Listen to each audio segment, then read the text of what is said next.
Si yo pregunto qué países han sido rescatados, probablemente me digáis que Grecia o tal vez Argentina, que fue rescatada por el Fondo Mundial Internacional. Probablemente no penséis en España, porque desde los medios de comunicación no se ha hablado nunca de un rescate a la economía española y desde luego el gobierno nunca ha salido diciendo que hemos sido rescatados. Y si os preguntase cuándo hemos estado peor, ahora o con la crisis de Zapatero, probablemente pensaríais que la crisis de Zapatero, ya que en aquel entonces el número de parados era mayor. Pero lo cierto es que España vive un auténtico espejismo. La situación de la economía española es peor que nunca, lo están maquillando con deuda y rescates, de tal manera que no se ven los efectos reales de las políticas negligentes que ha venido tomando este gobierno y el anterior, porque la gestión económica de Pedro Sánchez ha sido verdaderamente ruinosa.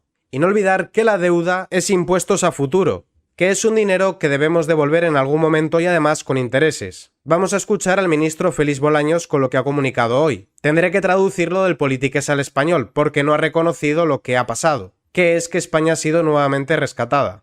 Con la Comisión Europea, que mañana mismo trasladaremos su cumplimiento con la aprobación de este decreto ley.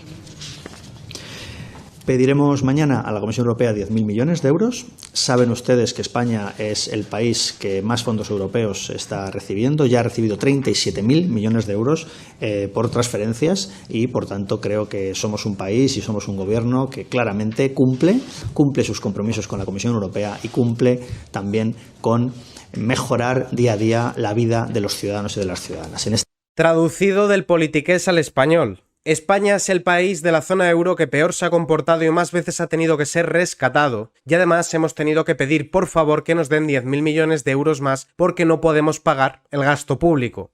Obviamente Bolaños habla para sus votantes, no les va a decir eso. Dice que España siempre cumple como si ahora tener que pedir un crédito porque no llegas a fin de mes fuese algo bueno. Y el problema es que extrapolando España a un ejemplo de economía doméstica, España sería una persona que tiene que pedir hipotecas para poder pagar las hipotecas que ya tiene. Vamos a ver la deuda real de España. Como podéis apreciar, es de cerca de 2 billones de euros. Pero la parte interesante es si lo desglosamos por habitantes y por contribuyentes. Cada habitante de España, cada uno de los 48 millones de españoles, debe casi 41.000 euros. Pero si lo dividimos por personas que están dadas de alta a la Seguridad Social, de contribuyentes son casi 100.000 euros los que debe cada español que trabaja. Y para que se entienda mejor el gasto público de España, vamos a ver el proyecto de presupuestos generales del Estado del ejercicio de 2023, pero con cuadraditos de colores para que se entienda el tamaño de cada uno de ellos. En verde tenemos la protección y promoción social, y es de cerca del 56,3%. Concretamente las pensiones se come buena parte de los presupuestos generales del Estado.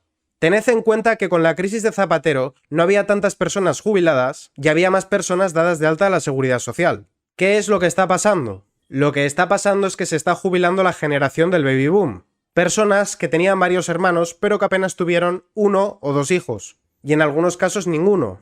No ha habido un reemplazo demográfico. Estas personas que se están jubilando no están siendo sustituidas por personas que se dan de alta en la Seguridad Social. Pero quiero que os fijéis en esto otro. En azul estarían las actuaciones de carácter general. Y como podéis comprobar, la deuda pública ocupa bastante. Pensad que no es solo devolver el dinero que nos han fiado, que en algunos casos ha sido interés cero. En otros hay que pagar también los intereses de la deuda. No nos están prestando dinero por nuestra cara bonita. Para que lo veáis más claro, mirad esta noticia. España pagará el 2,9% de su PIB en intereses por la deuda pública en 2026, según la AIREF, y el PIB de España es de 1 billón de euros aproximadamente. Esto quiere decir que cada vez tendremos que pagar más impuestos solo para pagar los intereses de la deuda, porque este gobierno, para no hacer recortes, de hecho es que aumenta el gasto público cuando estamos prácticamente quebrados, no hace sino endeudarse. Y el problema es que no serán ellos quienes se coman los recortes, será el gobierno que les sustituya. Y lo peor de todo es que a ese gobierno se le echarán las culpas de los recortes cuando a ese gobierno no le quede más remedio que hacerlos, porque la ruina la están creando estos ahora. Y la parte peor de todas es que seguramente los que están ahora gobernando sean los primeros en salir a las calles encabezando las pancartas de las manifestaciones, exigiendo el fin de unos recortes que serán necesarios precisamente por el endeudamiento que están creando estos ahora. Este titular es muy claro al respecto.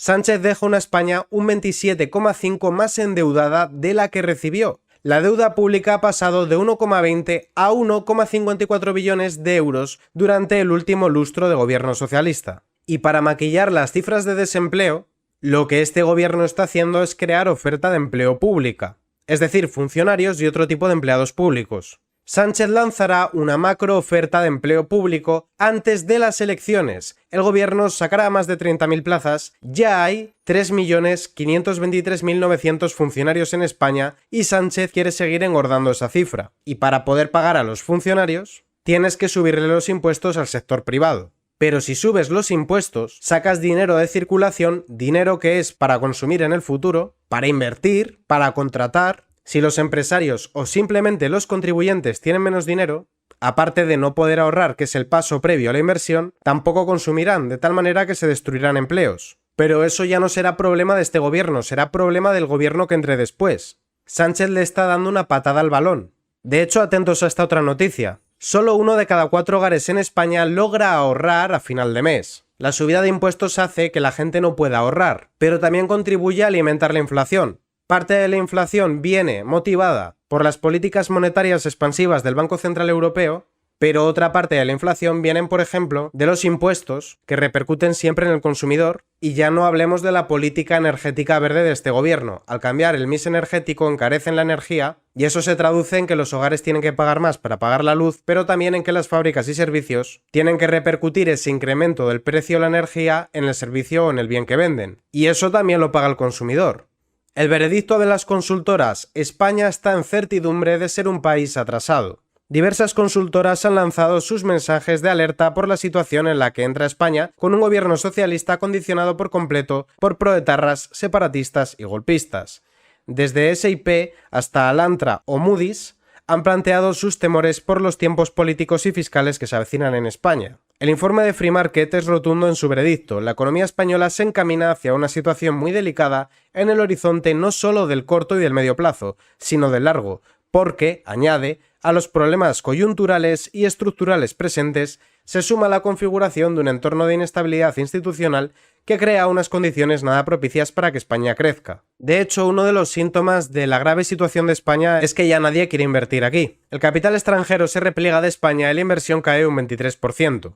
Únicamente la Comunidad de Madrid ha conseguido atraer inversores extranjeros. Y por cierto, cuando os digan que pagamos impuestos para la sanidad o la educación, si volvemos a la gráfica de colores que os enseñé antes, podéis comprobar que únicamente el 6,1% de los presupuestos generales del Estado irá a pagar ese tipo de servicios, incluyendo el Ministerio de Defensa, ojo, Si sacamos el Ministerio de Defensa, el porcentaje es todavía menor. ¿Y cuál es el plan de Sánchez para sortear todo esto? Aumentar el techo de gasto, es decir, gastar todavía más. Lo que se traducirá en que, número 1, nos subirá los impuestos y, número 2, emitirá más deuda, es decir, impuestos a futuro, como veíamos antes. Y ojo, porque si el Partido Popular y Vox no le apoyan, lo que hará es quitarle los fondos a las comunidades autónomas que no gobiernan ellos o sus socios independentistas. La guerra sucia fiscal de Sánchez: si el Partido Popular no aprueba el techo de gasto en el Senado, le quitará fondos a sus comunidades autónomas. Rodillo impuesto por Pedro Sánchez, que afectará desde la justicia hasta los medios y, por supuesto, el área económica. María Jesús Montero ha dado con un mecanismo de chantaje al Partido Popular que pagarán todos los habitantes de sus respectivas comunidades autónomas, en caso de que no puedan aprobar la expansión del gasto público para dar cabida a las exigencias de los partidos separatistas. Hacienda buscará hueco a ese despilfarro, quitando posibilidad de gasto a las comunidades gobernadas por el Partido Popular, entiéndase también aquellas en las que está el Partido Popular en coalición con Vox. De esta forma, Pedro Sánchez pretende seguir gastando lo que le da la gana, y no solo eso: premiar a las comunidades en las que han votado a su partido o a sus socios y castigar a las comunidades en las que no le han votado. El Consejo de Ministros ha aprobado ya el límite de gasto no financiero para 2024. Exige respaldo legal para poder acoger en el BOE los 199.120 millones de euros de gasto que implica la norma. Para que os hagáis una idea, el PIB de España es de 1 billón de euros. Sánchez pretende que los presupuestos generales del Estado sean de 1/5 parte del PIB total del país.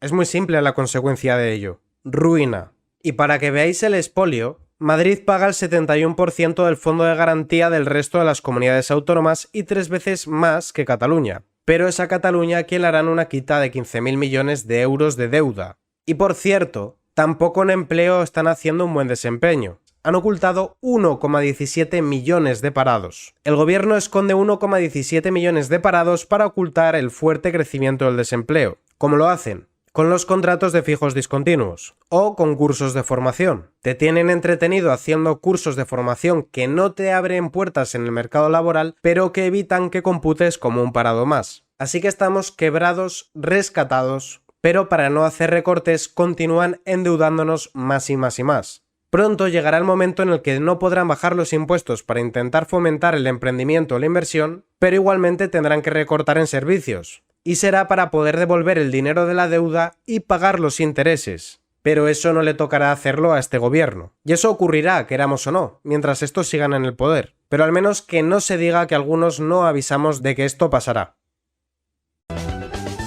Lince TV, Política y Noticias.